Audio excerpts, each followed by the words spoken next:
여러분 안녕하세요. 자, 오늘부터 여러분과 출제순위 한국사를 공부하게 될 이민경이라고 합니다. 반갑습니다.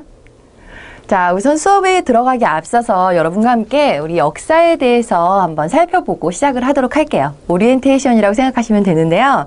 물론 여러 책이나 수험서라든지 아니면 다른 여러 선생님들한테 많이 들어봤던 내용들이겠지만 그래도 다시 한번 저와 함께 짚어보도록 할게요. 저는 역사를 이렇게 생각합니다. 4가지 요소가 갖춰져 있는데요. 첫 번째, 역사라는 건 지나간 과거의 사건들이라고 생각을 해요. 과거의 사건의 나열입니다. 쉽게 말해서.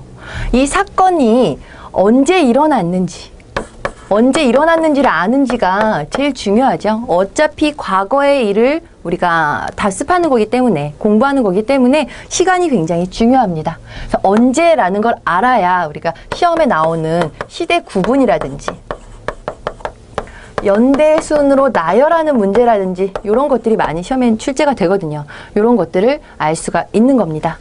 그리고 이 사건이 어디서 일어났는지 지리적인 것도 함께 공부해야 되겠죠.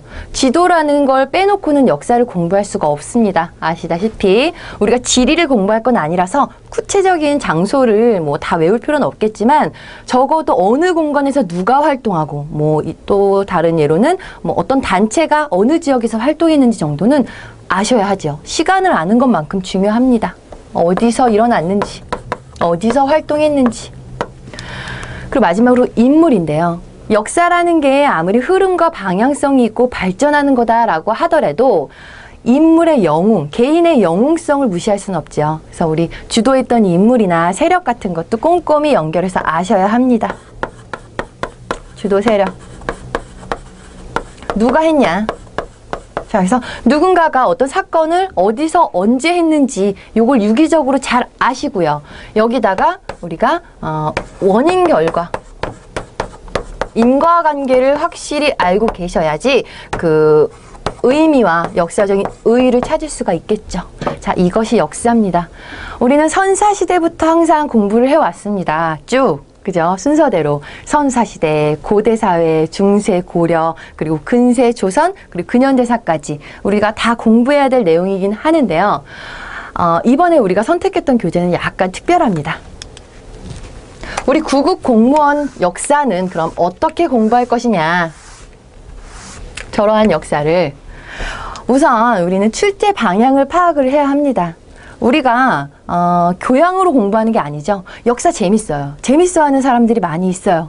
아니면 반대로 또 엄청 싫어하는 사람들도 있겠죠. 근데 우리는 붙기 위한 공부를 해야 돼요. 붙기 위한. 우리는 수험생이니까. 수험생활 오래 하면 엄청 페인되죠. 우리는 수험생입니다. 교양으로, 취미로 역사 공부를 하는 게 아니기 때문에 출제 방향을 먼저 파악을 해야 합니다.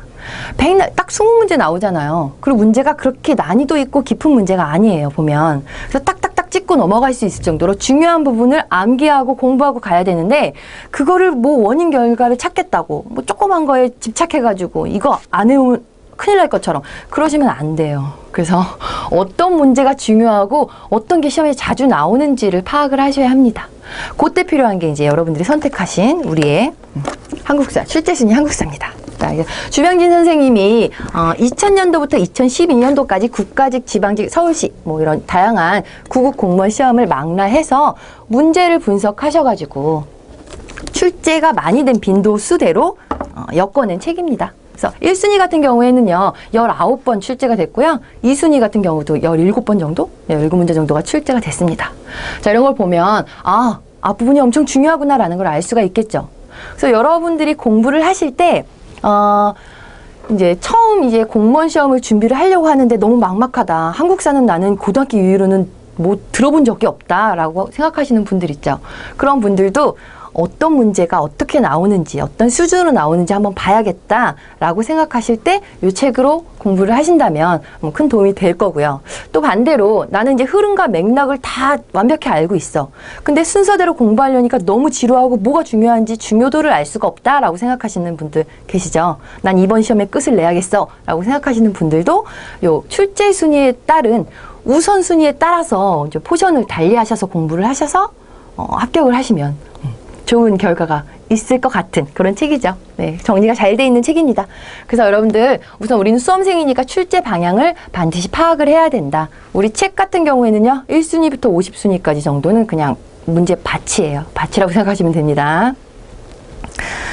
자, 그래도 아무래도 우리는 통사에 익숙해져 있죠. 통사에 익숙해져 있어요.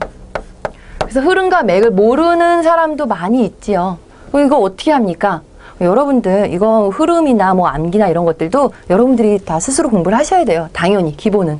그래서 제 생각에는 고등학교 교과서, 한국사 교과서가 있죠. 그 한국사 교과서를 통독을 한번 하시고 정독을 한번 하시던가 아니면 뭐 시중에 나와 있는 대중적인 역사서 많이 있죠. 그런 것들을 한번 읽어보셔도 좋고요. 아니면 한국사 통론이나 개론서 같은 거 한 권 정도 읽어보셔도 좋겠습니다. 그런 게 필요해요. 사실은 꼼꼼하게 이제 차근차근 한국사를 준비하시려면 흐름과 맥에 대충은 알고 계셔야 하잖아요. 그래서 여러분들의 그런 몫이라는 거 좀 기대할게요.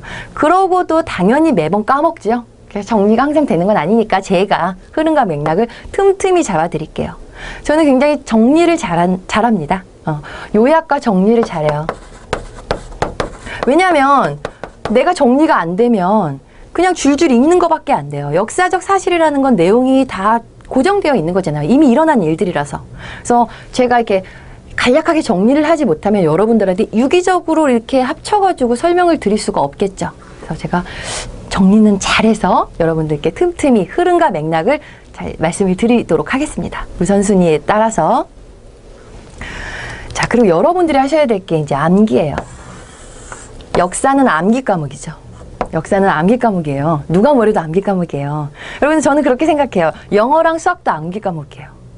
영어도 영어 단어랑 수거 많이 외우면 점수가 높아요. 당연한 겁니다. 그리고 수학도 수학 공식 외워야 되고요. 암기 없이 될 수 있는 건 아무것도 없는데 다만 역사는 너무 비슷한 게 많고 너무 분량이 방대하다. 이게 약간 차이점이죠. 그래서 참 많이 지쳐요. 그러나 여러분들 시간과 노력이 많이 들어가죠. 우리 역사는 배신을 하지 않아요. 시간과 노력을 막 투자해서 여러분들이 암기를 많이 해서 머릿속에 지식을 많이 갖고 계신다면 시험 문제를 풀 때 우리가 굉장히 시간 싸움이잖아요. 공무원 시험은. 그래서 문제를 풀 때 20문제를 팍팍팍팍 굉장히 허무할 정도로 빨리 풀고 넘어갈 수가 있죠. 그리고 영어를 푸는 거예요. 수학을 풀든가. 그래서 우리 배신하지 않는 고득점 과목입니다. 여러분들 아시죠? 한국사 같은 경우에 여러분들 1개, 2개 이상 틀리시면 좀 힘듭니다. 다 맞으셔야 돼요. 뭐 문제 출제 방향이 요즘 점점 어려워지고 있기 때문에 뭐 만점이 어려울 수 있어요. 그럼 한 문제 정도 놓친다? 라고 생각을 하셔야지 뭐 80점 이상 뭐 이렇게 생각하시면 너무 아니한 생각이에요. 다 맞는다는 생각으로 암기할 건 암기하셔야 됩니다. 시간을 많이 들이세요. 암기에 제일 좋은 건 저는 오답 노트라고 생각해요. 문제를 많이 푸세요. 시중에 나와 있는 문제집은 다 사서 푸세요. 저는 그렇게 공부했어요. 시중에 나와 있는 문제를 다 풀어보잖아요. 그럼 저는 틀리는 문제는 외워도 자꾸 골라 틀려요. 또 틀리고 또 틀립니다. 그래서 오답 노트를 잘 정리해두면 막판에 시험장에 갔을 때 내가 유의해야 될 것을 착착착착 보기가 쉬워요. 100 서브 노트 부럽지 않은 게 오답 노트입니다. 그래서 오답 노트 만들어 두시면 좋겠고요. 유의하실 점이 암기에 너무 집착하시다 보면은 상식을 놓쳐요. 우리 9급 공무원 시험은 그렇게 어렵게 나오지가 않아요. 난이도가 작년 같은 경우에도 난이도가 하 수준의 문제가 한 14문제 정도를 차지했거든요. 난이도가 상중이 아니에요. 굉장히 어려운 문제도 한두 문제 가끔 나오죠. 근데 대부분이 상식적으로 생각을 해도 맞출 수 있는 것들이 가끔 나와요. 그런데 나중에 여러분들 문제 풀고 나중에 봤을 때 내가 이걸 왜 틀렸지 하는 문제가 있죠. 그거는 내가 시험에 너무 집중해서 머릿속에 있는 걸 끄집어내려고만 애를 쓰는 거예요. 그러지 마세요. 마음을 온갖 촉과 상식을 동원해서 시험을 보셔야 합니다. 아시겠죠? 그래서 상식을 놓치지 않는 순에서 쉽게 생각해야 되는 게 9급 시험이에요. 쉽게. 아시겠죠? 너무 깊게 한 번 더 꼬아서 생각하거나 이러면은 틀리는 분들이 많이 있더라고요.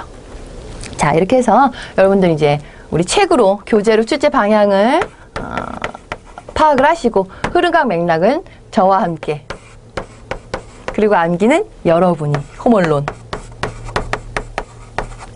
문제풀이도 여러분들이 시간과 노력을 많이 투자하셔야 합니다. 자, 여러분 포기하지 마세요. 시간이 너무 많이 들고 이렇게까지 해야 되나 싶어도 포기하지 마세요. 강한 사람이 살아남는 게 아니라 살아남은 사람이 강한 겁니다. 포기하지 않고 계속 꾸준하게 정리하시고 공부하시면 당연히 되는 거예요. 의심하지 마세요. 여러분 희망을 가지세요. 힘내세요. 화이팅!